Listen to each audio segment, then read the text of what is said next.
Você sabia que o Freud falou sobre o carnaval? Em um texto de 1921 chamado A Psicologia das Massas e Análise do Ego, Freud vai falar um pouco sobre o que acontece com o nosso psiquismo individual quando a gente está imerso numa massa. Ele fala diluído, né? Freud vai dizer que toda vez que a gente está no meio dos nossos seres humanos, a gente volta a uma experiência da ordem primeva. Ele usa palavras como infantil e selvagem.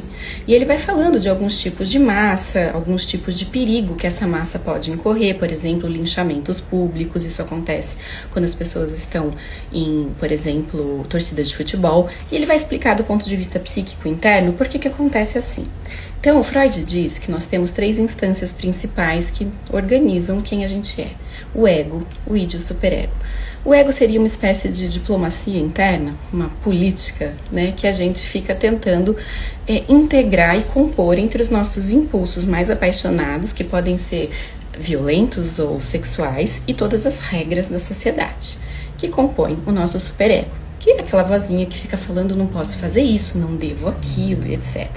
E aí o Freud vai dizer aqui nesse texto o porquê que o carnaval pode ser extremamente prazeroso e importante para os indivíduos que vivem numa massa e que vivem numa sociedade que, no geral, eles têm que reter e oprimir muito dos seus impulsos, e é exatamente pela mesma razão que tanta gente teme e tem medo do carnaval. Ontem eu ouvi no rádio, a Hora do Brasil, ainda isso existe, e estava escutando notícias do Brasil e deputados da extrema-direita dizendo como o carnaval é perigoso para a família brasileira. É mesmo. Sabe por quê? Olha o que Freud vai falar. Ele fala que as nossas responsabilidades, que são conduzidas aí por essa instância superegóica que temos em cada um de nós, cederá com tanto mais facilidade, porque sendo a massa anônima e por conseguinte irresponsável, desaparece por completo o sentimento de responsabilidade que sempre retém os indivíduos. Então ele vai dizer que todo juntamento humano reestabelece a ordem primeva, como se a gente voltasse a algum tipo de experiência ancestral.